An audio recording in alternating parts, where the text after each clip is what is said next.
Lei 1. Não ofusque o brilho do mestre. Julgamento. Faça sempre com que as pessoas acima de você se sintam confortavelmente superiores. Querendo agradar ou impressionar, não exagere exibindo seus próprios talentos, ou poderá conseguir o contrário, inspirar medo e insegurança. Faça com que seus mestres pareçam mais brilhantes do que são na realidade, e você alcançará o ápice do poder. A lei transgredida. Nicolas Fouquet, ministro das Finanças de Luís XIV nos primeiros anos do seu reinado, era um homem generoso que gostava de festas pródigas, mulheres bonitas e poesia. Gostava também de dinheiro, visto o seu estilo de vida extravagante. Fouquet era inteligente e indispensável para o rei, portanto, quando o primeiro-ministro, Jules Mazarin, morreu em 1661, o ministro das Finanças esperava ser nomeado seu sucessor. Mas o rei decidiu abolir esse posto. Este e outros sinais levaram Fouquet a desconfiar de que estava perdendo prestígio, e ele então decidiu agradar ao rei organizando a festa mais espetacular jamais vista no mundo. Aparentemente, a festa era para comemorar o término da construção do castelo de Fouquet, Vaux-le-Vicomte, mas a sua verdadeira função era prestar uma homenagem ao rei, convidado de honra. A nobreza mais ilustre da Europa e alguns dos grandes intelectuais da época, La Fontaine, La Rochefoucauld, Madame de Sévigné, estavam presentes. Molière escreveu uma peça para a ocasião, na qual ele mesmo deveria representar no encerramento da noite. A festa começou com um farto jantar de 7 pratos, alguns vindos do Oriente e jamais provados na França, assim como outros criados especialmente para aquela noite. A refeição foi acompanhada de música encomendada por Fouquet para homenagear o rei. Depois do jantar, havia um passeio pelos jardins do castelo. Os pátios e fontes de Vaux-le-Vicomte seriam a inspiração para Versalhes. Fouquet acompanhou pessoalmente o jovem rei pelos canteiros de flores e arbustos alinhados geometricamente. Chegando aos canais dos jardins, eles assistiram a espetáculos de fogos de artifício, seguidos da representação da peça de Molière. A festa entrou pela noite adentro e todos concordaram que nunca tinham visto nada mais espantoso. No dia seguinte, Fouquet foi preso pelo chefe dos mosqueteiros do rei, D'Artagnan. 3 meses depois, foi a julgamento sob a acusação de ter roubado o tesouro do país. Na verdade, a maior parte do roubo de que estava sendo acusado ele havia cometido em benefício do rei e com a sua permissão. Fouquet foi considerado culpado e enviado para a prisão mais isolada da França, no alto dos Pirineus, onde passou os últimos 20 anos da sua vida na solitária. Interpretação. Luís XIV, o Rei Sol, era um homem orgulhoso e arrogante que desejava ser o centro das atenções sempre. Não suportava ser superado em prodigalidade por ninguém, e certamente não por seu ministro das Finanças. Para o lugar de Fouquet, Luís escolheu Jean-Baptiste Colbert, um homem famoso por sua parcimônia e por promover as festas mais insípidas de Paris. Colbert garantiu que todo o dinheiro liberado do tesouro fosse parar direto nas mãos de Luís. Com o dinheiro, Luís construiu um palácio ainda mais magnífico do que o de Fouquet, o glorioso Palácio de Versalhes. Ele usou os mesmos arquitetos, decoradores e paisagistas, e em Versalhes, Luís deu festas ainda mais extravagantes do que aquela que custou a Fouquet a sua liberdade. Vamos examinar a situação. Na noite da festa, quando Fouquet ia apresentando a Luís um espetáculo após outro, cada um mais imponente do que o anterior, ele imaginava estar demonstrando a sua lealdade e devoção ao rei. Não só ele achava que a festa o faria cair de novo nas graças do rei, como pensava que ela mostraria o seu bom gosto, as suas relações e popularidade, tornando uma figura indispensável ao rei e provando que ele seria um excelente primeiro-ministro. Mas, cada novo espetáculo, cada sorriso de apreço dos convidados dirigido a Fouquet fazia Louis achar que seus próprios amigos e súditos estavam mais encantados com o ministro das Finanças do que com o próprio rei, e que Fouquet estava, na verdade, ostentando a sua riqueza e poder. Em vez de lisonjear Luís XIV, a sofisticada festa de Fouquet ofendeu a vaidade do rei. Luís não reconheceria isso diante de ninguém, é claro. Pelo contrário, ele encontrou uma desculpa conveniente para se livrar do homem que, inadvertidamente, o fizera se sentir inseguro. É este o destino, de uma forma ou de outra, de todos aqueles que desestabilizam a noção de identidade do mestre, cutucam a sua vaidade ou o fazem desconfiar da própria superioridade. No início da noite, Fouquet estava no topo do mundo. Quando ela terminou, ele estava no chão. Voltaire, 1694-1778. A lei observada. No início do século XVII, o matemático e astrônomo italiano Galileu se viu numa situação precária. Ele dependia da generosidade dos grandes governantes para apoiar a sua pesquisa e, portanto, como todos os cientistas do Renascimento, às vezes presenteava com suas invenções e descobertas os principais patronos da época. Certa ocasião, por exemplo, ele ofereceu uma bússola militar que havia inventado ao Duque de Gonzaga. Depois dedicou um livro explicando o uso da bússola aos Médici. Ambos os governantes ficaram gratos e, por intermédio deles, Galileu conseguiu arranjar mais alunos. Mas não importava o tamanho da descoberta, seus patronos costumavam lhe pagar com presentes, não com dinheiro. Isto resultava numa vida de constante insegurança e dependência. Devia haver um jeito mais fácil, ele pensou. Galileu achou uma nova estratégia em 1610, quando descobriu as luas de Júpiter. Em vez de dividir a descoberta entre seus patronos, como havia feito no passado, dando a um um telescópio que havia usado, dedicando a outro um livro e assim por diante, ele decidiu se concentrar exclusivamente nos Médici. Ele os escolheu por um motivo. Pouco depois de estabelecer a dinastia dos Médici em 1540, Cosimo I tinha escolhido Júpiter, o mais poderoso dos deuses, como seu símbolo, um símbolo de poder que ia além da política e dos bancos, um símbolo que estava associado à Roma antiga e às suas divindades. Galileu transformou a sua descoberta das luas de Júpiter num acontecimento cósmico, homenageando a grandiosidade dos Médici. Logo após a descoberta, ele anunciou que as estrelas brilhantes, as luas de Júpiter, se apresentaram nos céus ao seu telescópio ao mesmo tempo em que Cosimo II era entronizado. Ele disse que o número de luas, 4, se harmonizavam com o número dos Médici. Cosimo II tinha 13 irmãos e que as luas giravam em torno de Júpiter, como estes 4 filhos giravam em torno de Cosimo I, fundador da dinastia.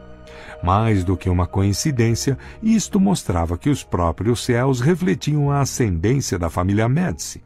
Depois de dedicar a descoberta aos Médici, Galileu encomendou um emblema representando Júpiter sentado numa nuvem com as 4 estrelas girando em torno dele, e o presenteou a Cosimo II como um símbolo do seu vínculo com as estrelas.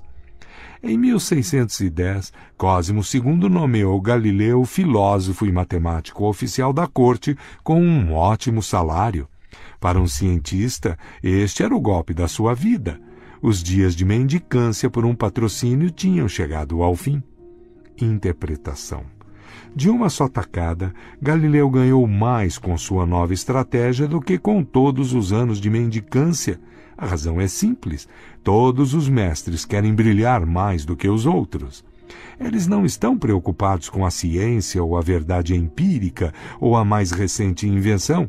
Estão interessados no seu próprio nome e na sua própria glória.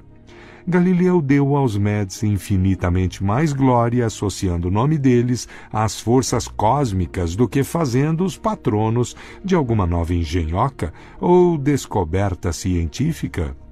Os cientistas não estão livres dos caprichos da vida na corte e da proteção de um patrono. Eles também precisam servir a senhores que controlam os cordões da bolsa, e os seus grandes poderes intelectuais podem fazer o senhor se sentir inseguro, como se estivesse ali apenas para suprir fundos, uma tarefa feia, ignóbil.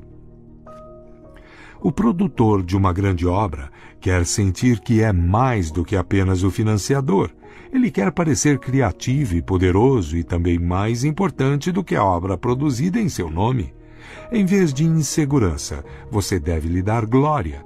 Galileu não desafiou a autoridade intelectual dos Médici com a sua descoberta, ou os fez se sentirem inferiores de alguma forma. Ao associá-los com as estrelas, ele os fez resplandecer fulgurantes entre as cortes italianas. Ele não ofuscou o brilho do seu senhor, ele o fez brilhar mais do que todos. As chaves do poder.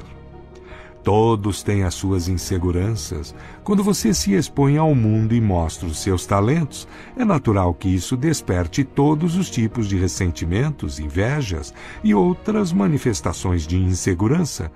É de se esperar que isto aconteça. Você não pode passar a vida se preocupando com os sentimentos mesquinhos dos outros. Mas com quem está acima de você, é preciso adotar outra abordagem. Quando se trata de poder, brilhar mais do que o mestre talvez seja o maior erro. Não se iluda pensando que a vida mudou muito desde a época de Luís XIV e dos Médici. Quem conquista um alto status na vida é como os reis e as rainhas, quer se sentir seguro da sua posição e superior aos que o cercam em inteligência, perspicácia e charme. É uma falha de percepção mortal, porém comum, acreditar que exibindo e alardeando seus dons e talentos, você está conquistando o afeto do Senhor. Ele pode fingir apreço, mas na primeira oportunidade vai substituir você por alguém menos brilhante, menos atraente, menos ameaçador, assim como Luís XIV substituiu o reluzente Fouquet pelo apagado Colbert. E como no caso de Luís XIV, ele não admitirá a verdade, mas arranjará uma desculpa para se livrar da sua presença. Esta lei implica duas regras que você precisa entender. Primeiro, é possível inadvertidamente brilhar mais do que o Senhor, sendo simplesmente você mesmo. Existem senhores que são mais inseguros do que outros, monstruosamente inseguros. Você pode naturalmente brilhar mais do que eles com seu charme e sua graça. Ninguém possuía mais talentos naturais do que Astor Manfred, príncipe de Faenza, o mais belo de todos os jovens príncipes da Itália. Ele cativava seus súditos com sua generosidade e espírito liberal. Em 1500, César Borgia sitiou Faenza. Quando a cidade se rendeu, os cidadãos esperaram o pior do cruel Borgia, que, entretanto, resolveu poupá-la. Ele simplesmente ocupou a sua fortaleza, não executou nenhum dos seus cidadãos e permitiu que o príncipe Manfred, com 18 anos na época, permanecesse com sua corte em total liberdade. Mas, poucas semanas depois, os soldados arrastaram Astor e Manfred para uma prisão romana. Passou-se um ano e o seu corpo foi pescado no rio Tibre, com uma pedra amarrada no pescoço. Borgia justificou o ato terrível com uma história inventada de traição e conspiração, mas o verdadeiro problema foi que ele era notoriamente fútil e inseguro. O jovem brilhava mais do que ele sem fazer nenhum esforço. Devido aos talentos naturais de Manfred, a sua simples presença fazia Borgia parecer menos atraente e carismático. A lição é simples. Se não for possível evitar ser charmoso e superior, você deve aprender a evitar esses monstros de vaidade. É isso, ou descobrir um jeito de apagar as suas boas qualidades quando estiver na companhia de um César Borgia. Segundo, não imagine que pode fazer tudo o que quiser porque o Senhor gosta de você. Livros inteiros poderiam ser escritos sobre favoritos que caíram em desgraça por considerar garantido seu status, por ousar brilhar. No Japão do final do século XVI, o favorito do imperador Hideyoshi era um homem chamado Sei no Rikyu, principal artista da cerimônia do chá, que tinha se tornado uma obsessão da nobreza. Ele era um dos conselheiros de maior confiança de Hideyoshi, tinha o seu próprio apartamento no palácio e era homenageado por todo o Japão. Mas, em 1591, Hideyoshi mandou prendê-lo e condenou-o à morte. Rikyu preferiu se suicidar. A causa desta repentina mudança de sorte foi descoberta mais tarde. Parece que Rikyu, antes um camponês e depois favorito da corte, tinha mandado esculpir uma estátua de madeira retratando-o de sandálias, sinal de nobreza, e com uma pose arrogante. Ele tinha mandado colocar a estátua no templo mais importante dentro dos muros do palácio, bem à vista da realeza que costumava passar por ali. Para Hideyoshi, isto significava que Rikyu não tinha senso de limite. Presumindo ter os mesmos direitos da mais alta nobreza, ele se esqueceu de que a sua posição dependia do imperador e chegou a acreditar que a havia conquistado por si próprio. Este foi um erro de cálculo imperdoável e ele pagou com a vida. Lembre-se do seguinte: não considere garantida a sua posição e jamais deixe que um favor recebido lhe suba à cabeça. Sabendo dos perigos de brilhar mais do que o seu senhor, você pode tirar vantagem desta lei. Primeiro, você precisa elogiar e cortejar o seu senhor. A bajulação explícita pode ser eficaz, mas tem seus limites. É por demais direta e óbvia e causa má impressão nos outros cortesãos. Cortejar discretamente é muito mais eficaz. Se você é mais inteligente do que o seu senhor, por exemplo, aparente o oposto. Deixe que ele pareça mais inteligente do que você, mostre ingenuidade, faça parecer que você precisa da habilidade dele, cometa erros inofensivos que não afetarão você a longo prazo, mas lhe darão chance de pedir a sua ajuda.